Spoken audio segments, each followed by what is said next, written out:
If you're in the market for the Minn Kota Maxxum trolling motor, you need to watch this before you waste $1,000. The Maxxum has been around for many years and continues to be a top choice for loads of boaters. But is it actually still worth it? I received this one from Bass Pro, slapped it on the front of my 16-foot bass tracker, and headed to the water to find out. I was excited to test it out at first, but then I started reading reviews like this. D. Smith said, "The motor came on my Pro Team 190 Tournament Edition. It lasted a couple years of very light use, roughly 10 to 12 hours. Foot pedal is garbage and seems to be the source of the problem, since the motor runs very intermittently. Now I'm looking for a replacement pedal or a Lowrance trolling motor." Nate 33 said, "Came with my new boat, stopped working after less than 6 hours of use. Pretty annoyed that I'm now out of a trolling motor after buying a brand new boat. Redesign your foot pedal, it's garbage." And it's no surprise that Bill Hates Minn Kota said, "A pin snapping pile of junk. A good way to waste your money. So cheaply made." However, there were many good reviews that helped put my mind at ease as I headed to the water for the first time. So I've had the motor for a couple of months now. I did the install with the help of my grandpa, but I will say that if you're not comfortable wiring and working with the electrical stuff, then take it to somebody, because though it's not super complicated, it can be pretty intimidating. So the day finally arrived when I could take it to the lake for the first time, but I couldn't help get Nate's comment out of the back of my head. Would this trolling motor even last 6 hours? Or would the foot pedal ruin my whole trip and every trip after this? But after the last few months of putting it through the ringer, running at every speed, fishing with it, just trolling with it, and just getting around the lake with it, I've came up with my own pros and cons. And let's start with the good. The first thing, I do think it's reasonably priced for what you get. While it is a very basic trolling motor, very similar to the one that was originally on this boat, it still gets the job done. And I still think most fishing electronics are way overpriced, but at least with this one, you won't have to sell the coordinates to your secret fishing spot to afford it. After running it on high, low, and everything in between, I found that it's decently quiet. It's not silent by any means, and of course your more expensive, high dollar trolling motors are gonna be even quieter, but overall, it's pretty stinking quiet.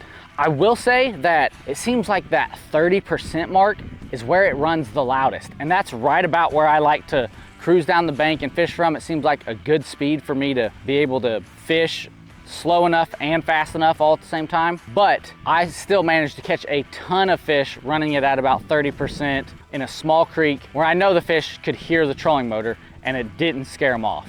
So as I mentioned, I installed this on a 16-foot bass tracker, and this is the 55-pound thrust model. It's exclusive to Bass Pro Shops. You can find that link down in the description below. But I found this 55-pound thrust to be more than enough. It handles this 16-foot boat very well. Going with the wind on one occasion, I got up to about 2.5 miles an hour, full speed running it, which isn't breaking any records, but it's still got plenty of power to pull a 16-foot boat. Going against the wind, it slowed down to about 2 miles an hour, but still, that's plenty fast for all the fishing that I need to do. And it's a lot stronger than the 35-pound thrust that was originally on this boat. And if you do need more power, there is a 70-pound thrust model that you can purchase, but it's also a little bit more expensive. Now, after using the foot pedal, I've got to say, I don't see what everybody's complaining about. Now, granted, I probably don't have as many hours on it as they do, so maybe my problems are still in the future, but for right now, I really enjoy the foot pedal. It's smooth steering,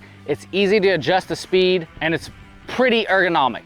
The one downside to the foot pedal that I would say is that it sits a little high for me when standing and fishing, but like if I'm sitting in the seat at the front of the boat and running my trolling motor, it's no problem at all. One of my favorite features with the Maxxum is the infinite variable speed. So it has 0 to 100% and every speed in between that. So if you need it 99 and not 100, you can fine tune it to 99. Or if you needed it at 15 instead of 20, you can set it at 15. And it's also super easy to adjust nearly instantly with the little roller. So if you're running at 20% and you need a little bit of boost, a little bit of thrust, you can roll it up real quick to 100, get through what you need to do, and then shut it right back down to about 20 and keep going. The last pro is that Minn Kota is a trusted brand. I know that Bill hates Minn Kota, but Minn Kota's been around since the 1930s.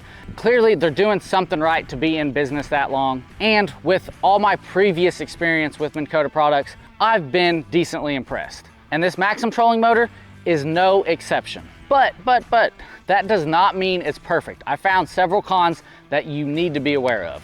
And the first is the stowing. I found deploying the trolling motor pretty easy and not too cumbersome. But stowing it, I always have to pull it up and then give it one more push down to lock it into the stow position. I don't know if I'm just not slamming it down enough, but I also don't feel comfortable slamming it down like what would be needed in order to get it down to that position. So just remember, when you're stowing it, check and make sure it is fully stowed and not in a like half stowed position. Another con that I found for my boat, because it is a smaller boat, is that it's bulky. It's pretty big for my boat, and that's even with the shorter shaft that I got.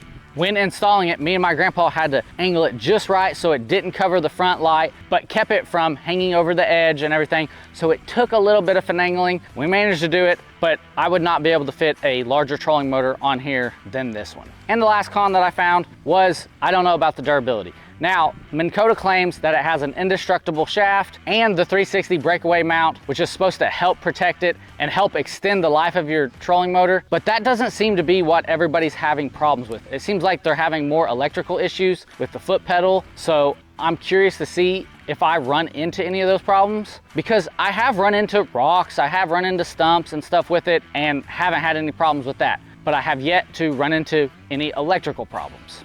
And only time will tell if it can stand up to the abuse that I'm gonna put it through. All right, now that you know the pros and cons, should you buy it? Who the heck is this trolling motor for? I wanna start with who shouldn't buy it, and that's tournament anglers. I don't think it's gonna stand up to the abuses that tournament anglers are gonna put it through. It doesn't have all the fancy features that tournament anglers are gonna need. So if you're a tournament angler, don't waste your money on this. Go get a higher end trolling motor. But in this price range, with all these features, it's perfect for the weekend angler. Whether you fish a few times a month or a year, this is the perfect trolling motor to put on front of your boat, to take the family out for a fun outing, or to find a few fish with. As long as you're aware that this is a very basic trolling motor, you should be pretty happy with it. And if that's you, feel free to click the link down in the description below and purchase it. Doing so helps support the channel. We get a little bit of a commission from that at no extra cost to you. But if it's not for you, check out some of my other trolling motor videos right here and find one that is.